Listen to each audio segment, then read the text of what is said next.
Welcome to Billion Dollar Blunders, where we analyze the most expensive corporate mistakes and financial disasters in modern business history. Imagine a company losing $44,000 on every single electric vehicle they sell, despite generating billions in total revenue.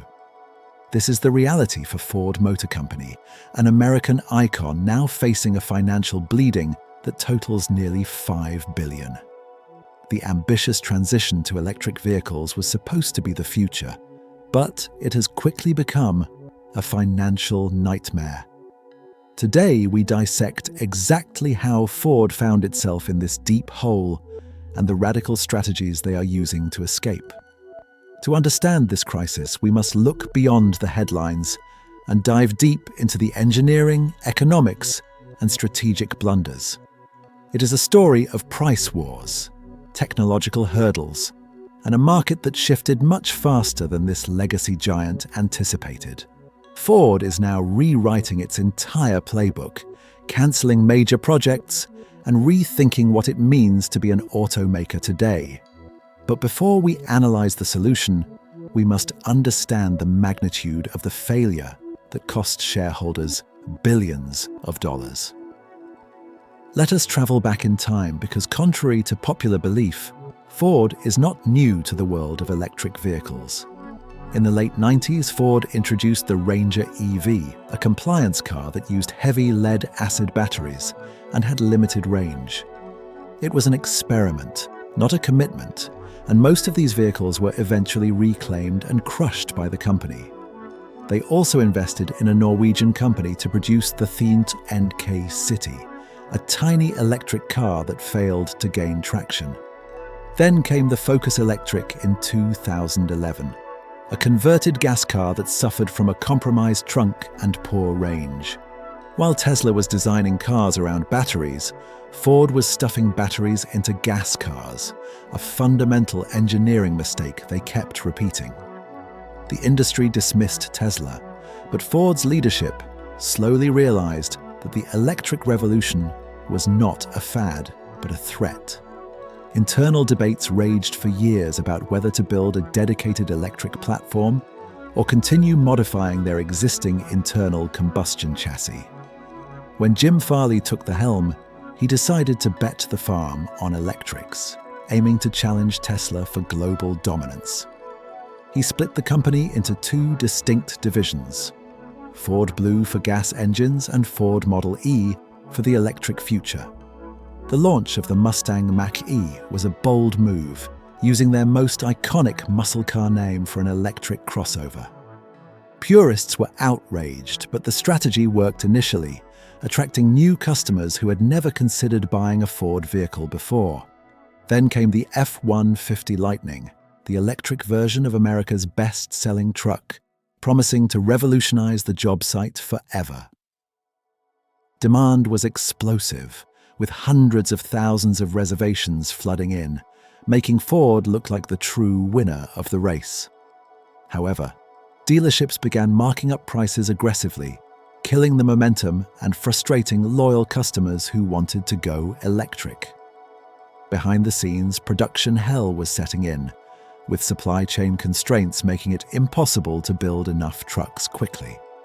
Then the economic reality hit hard as the cost of raw materials for batteries skyrocketed, eroding any potential profit margins. Engineering analysis revealed that Ford's first-generation EVs were too heavy, too complex, and too expensive to manufacture efficiently. They were using miles of extra wiring and separate cooling systems that competitors had already integrated and simplified years ago. The CEO admitted they had a cost disadvantage of nearly $8 billion compared to best-in-class competitors like Tesla. The losses began to mount, reaching over $1 billion in a single quarter for the Model E division alone. Then Tesla pulled the trigger on a massive price war, slashing prices by thousands and forcing everyone else to follow. Ford had no choice but to cut prices to stay competitive, which instantly turned their thin margins into massive losses. Inventory started piling up on dealer lots as the initial wave of early adopters was satisfied and demand cooled off. Mainstream buyers were hesitant, worried about high interest rates, range anxiety, and a charging infrastructure that was still unreliable. The broken public charging network in America became a major barrier, scaring away the mass market customers Ford needed. Meanwhile, a terrifying new threat emerged from the East as Chinese manufacturers like BYD began exporting high-quality, cheap EVs. Ford executives tested these Chinese cars and were shocked by the build quality and technology offered at such low prices. Farley publicly stated that their main competition was no longer GM or Toyota, but the rapidly moving Chinese auto industry. China controls the entire battery supply chain, giving them a structural cost advantage that Western automakers simply cannot match today. The US government stepped in with the Inflation Reduction Act, linking tax credits to domestic battery production to help Detroit. However, the complex rules about battery sourcing meant that many of Ford's vehicles temporarily lost access to these crucial credits. High interest rates were the final nail in the coffin, making expensive electric trucks unaffordable for the average working-class American. Ford responded by slamming the brakes, delaying $12 billion in planned spending on new battery plants and factories. They made the painful decision to cancel their highly anticipated 3-row electric SUV, realizing it would never be profitable. This cancellation resulted in a massive $1.9 billion write-down, a direct hit to the company's bottom line. But amidst the cuts, a secret skunk works team in California was formed, comprised of former Tesla and Apple engineers. Their mission is to build a low-cost electric platform from scratch to compete directly with the affordable Chinese electric cars. While the pure EV strategy stumbled, Ford noticed something important. Their hybrid vehicles were selling faster than they could build them. It seemed Toyota was right all along. The market wanted a bridge to the future, not an immediate leap into full electric. Ford pivoted quickly, announcing plans to offer hybrid versions of every single vehicle in their lineup by the year 2030. They are also exploring extended-range electric vehicles, or EREVs, where a gas engine acts solely as a generator.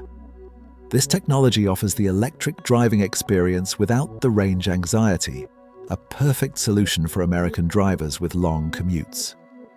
For their heavy-duty trucks, Ford realized that internal combustion is still the only viable option for towing heavy loads.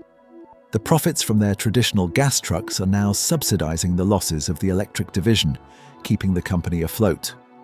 Wall Street remains skeptical, watching closely to see if this new hybrid-heavy strategy can stop the bleeding of cash. Ford is not alone. The entire industry is recalibrating, realizing that the transition to electric will be slower than predicted. The long-term hope lies in next-generation battery technology that is cheaper, lighter, and safer than what is currently available. Ford is also vertically integrating, securing their own mining deals to control costs and reduce dependence on volatile markets. Their Ford Pro commercial division remains a bright spot where fleet customers value lower operating costs over flashy features. Software services and recurring revenue from fleet management are becoming just as important as selling the hardware itself. The road ahead is long and uncertain, but Ford's willingness to admit mistakes and pivot is their greatest strength. This crisis teaches a valuable lesson in corporate agility, the ability to change course when the market reality shifts. Unlike other giants that vanished by refusing to adapt, Ford is fighting tooth and nail to survive the transition.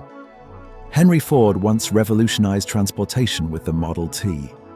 Now his company must do it again to survive this century. The $30 billion question remains. Can Ford eventually make EVs profitable, or will they remain a loss leader? For the consumer, this competition is good news, bringing better technology and lower prices as manufacturers fight for market share. We will soon see the fruits of the Skunk Works team, hoping to deliver an affordable EV that is actually profitable. The company is betting that a mix of hybrids, commercial services, and affordable EVs will be the winning formula. Ford's electric journey has been a billion-dollar blunder so far, but it may also be the fire that forges a stronger company. Just like a truck stuck in the mud, getting out requires power, traction, and a skilled driver at the wheel. Ford is slowly regaining traction, listening to customers rather than blindly following trends or government mandates that ignore reality.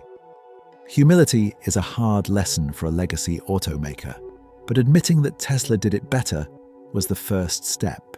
As battery prices stabilize and technology improves, the math might finally start to work in Ford's favor once again. The workforce is ready, the brand is iconic, and the dealer network is vast. The pieces for success are there. It is a dawn of a new era, one that is less about pure electric ideology and more about practical solutions. Vehicles like the Mach-E Rally show that Ford hasn't forgotten how to make cars that are fun and exciting to drive. Winning over the next generation requires more than just nostalgia. It requires products that are undeniably better than the alternatives. The global battle for electric vehicle supremacy is far from over, and Ford is determined to remain a major player.